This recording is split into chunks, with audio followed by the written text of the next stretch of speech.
Maraming salamat at meron naman ako isang pagkakataon na mag-share sa inyo. Isang blessing to sa akin kasi bukod sa nag-share ko yung aking konting nalalaman, yan. Ibigyan ako ng pagkakataon na gawin yung aking tawag dito, isa sa mga calling ko siguro. Pwedeng ganun, di ba? So, thank you very much for having me again here. So, umpisahan ko na yung reflection ko, no? So, katatapos na ng Pasko, ang Pasko ay sumapit. Ang ating tagapagligtas ay pinanganak na. Ang ating pinakahihintay ng Israel na Mesiyas ay dumating na. Ang ating pinagsasaya at pinagdiriwang ay sinilang na. Ang hari ng lahat, ang hari ng lahat. Ang pangako ni Yahweh na papanganak ng isang babae, ang isang bata na magka-crush sa ulo ng serpent ay nandito na. Ano yun, di ba? Naalala niyo yun? Yung proto-evangelium, yung unang announcement ng good news. Nung Genesis pa lang sinabi na, ito na yun. Ito na yung fulfillment nun. Napapanganak na nga siya.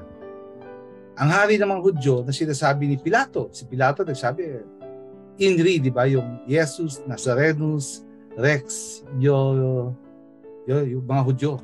Yung Jesus King of the Jews. Nakalagay sa kanyang cross. Kaya tayo nakanta ng Joy to the World at Oh Holy Night. Ang Diyos, anak, ay nagkatawang tao. Ang mga simple at payak sa binasa kanina na hindi nakapag-aral, mababaho, ayaw ng lipunan, tinuturing silang outcast ng society, ang unang nagpahayag ng mabuting balita. Sila yung nagsabi sa Israel na pinanganak na ang Mesiyas. Mga shepherd sila, no? At ang sentro ng ating pagdiriwang na to ay pagpapanganak ng isang babae sa ating Panginoong Jesus. Ang ating Inang Maria, ang pinagdiriwang naman natin sa January 1 ng solemnity niya, no? Yung solemnity of Mary, the Mother of God. Ang ina ni Jesus, si Jesus nga pala, tandaan natin, kaya tinatawag natin si Maria na Mother of God, ay sapagkat si Jesus ay 100% human, galing kay Maria, at 100% divine. 50% ng DNA ni Maria, ni Jesus, ay galing kay Maria. Si Maria, ang masunurin na anak ng Diyos. Siya ay anak ni Yahweh. Napakaganda ng relasyon niya sa Blessed Trinity. Si Maria ay anak ng Ama, siya ang ina ng anak, at siya ang bride ng Holy Spirit. So, may relasyon siya doon sa santatlo na kung tawagin. Pero ngayon, since hindi ako masyado pinagbigyan ng pagkakataon ng aking Maria na mag-prepare, babasahin ko sa inyo ang isang reflection ko about Mary. Gamitin natin lahat ng imahinasyon natin, ha? Let us use our imagination sa paglalarawan at pagbibigay buhay sa ating Inang Maria. I will read this to you. I will say this to you in English. Dahan-dahanin ko, namnamin ninyo. Ang title ng sinulat ko na to, isang reflection, si Mary and Jesus and the Pinoys, tayo mga Pilipino. And listen to what I have to say about Jesus, Mary, and the Filipino. Okay, Englishin ko, ha.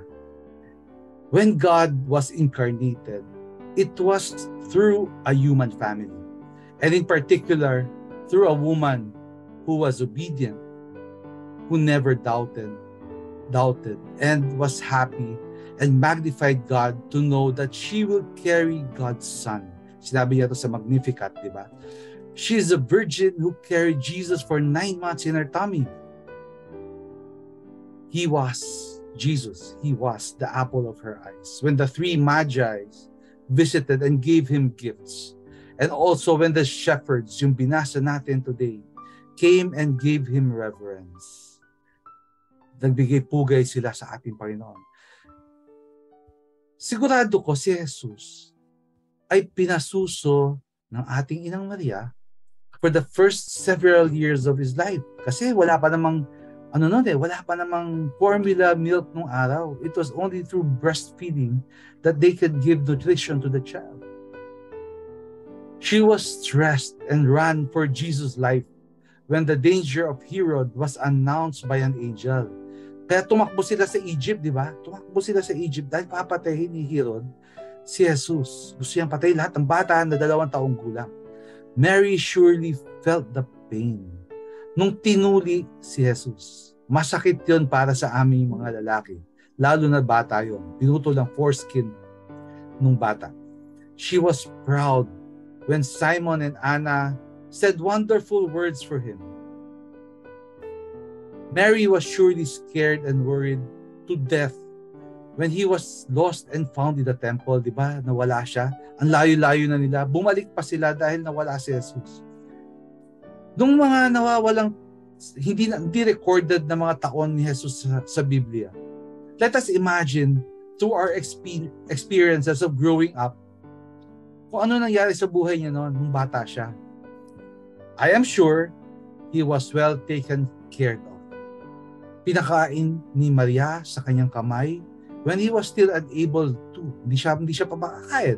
Maliit pa. Dumaan sa pagkabata si Jesus. Pinaliguan ito ni Maria. Pinaliguan si Jesus ni Maria. Nilinisan ang pusod. Sigurado yun. Ano ba? Nilinisan ng tenga. Nililinisan ang bibig tuwing kakain si Jesus pagka madumi ang mukha niya kasi pag kumakain ng bata, alam niyo naman kung paano kumain ng bata. Makalat, di ba? Nililinisan ni Maria. Hinuhugasan ni Maria ang puwet ni Jesus pag siya ay dumudumi. She smelled his feet. Tayo na, mga nanay, di ba? Ang gusto natin, amoy yung paanong anak natin, ang bango-bango nun para sa atin. Binibihisan niya si Jesus. Made sure that he smelled good. Sigurado ko, pinag-iheli niya si Jesus bago matulog. Di ba ginagawa natin mga nanay yan? Para makatulog sila. Sigurado ko, pinadidighay niya si Jesus pagkatapos dumede sa kanya. At marami pang paraan ng pag-express ng pagmamahal ng isang ina ang ginawa ni Maria para kay Jesus. Tandaan natin, si Maria ay tunay na tao. Naging tao si Maria. Nung lumalaki na si Jesus, sigurado mama held his hands for balance. Kasi di ba, kailangan turuan siya maglakad. Tandaan natin, naging tao si Jesus. When he was still learning to walk, binabalansin ni Maria. Sigurado si Jesus. Her heart pounded tuwing madadapa siya. Sigurado. Tuwing madadapa siya. Sigurado yun. At sigurado ko, yung mga salita na binibigkas ni Maria ay nagtatanim kay Jesus. Pati mag-isip si Maria na turo niya yon kay Jesus. Even her countenance, yung kanyang disposition, kasi parang sponge yung mga bata. Tinatanggap nila lahat ng makita nila at mabigkas nila. Sigurado ko nang galing kay Maria karamihan ng mga sinasabi ni Jesus. At sigurado ko magaganda ang mga sinasabi ni Maria. Ang mga bata nung araw nag-aaral through home education o homeschooling. Tinuruan ni Maria yung mga alam ni Jesus, marami doon, karamihan doon, lahat doon galing kay Maria. Siya ang naglalaban ng damit ni Jesus. Siya ang nagluluto, naglilinis ng bahay para sa pamilya.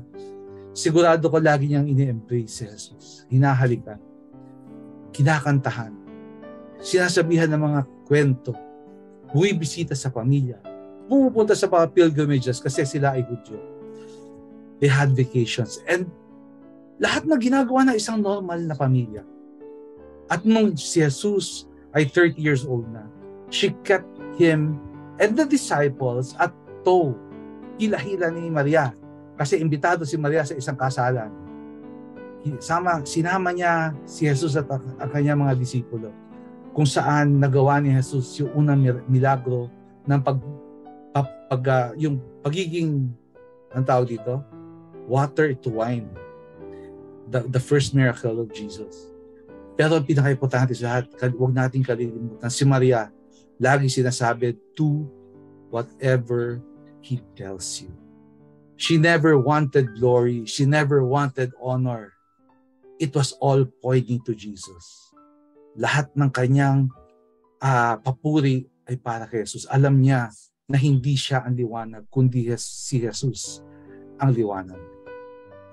Ngayon, let us reflect as Filipinos. Tayo mga Pilipino, isipin natin bilang Pilipino na sitwasyon ni Jesus at saka ni Maria. Though we are imperfect, no? Tayo mga Pilipino, we stay at our parents' homes until we are, more 50 years old. Kasama pa natin magulang natin. Pero sa standard ng Amerika, hindi ka na, hanggang 18 lang. Isa pa, no? Tanging si Maria lang at ilang disipulo ang nandoon sa paa ng krus ni Jesus sa Kalbaryo. Iilan lang sila na nandoon naramdaman ang sakit at pasakit na inabot ni Jesus nung siya ay pinapako sa krus. Di ba tayo mga ina, lagi nating iniisip, sana ako na lang, pagka may sakit yung anak natin, ako na lang, wag na lang yung anak ko. Yan ang sinabi ng nanay ko nung ako'y nasa ospital. Lord, wag na lang si Benji, ako na lang.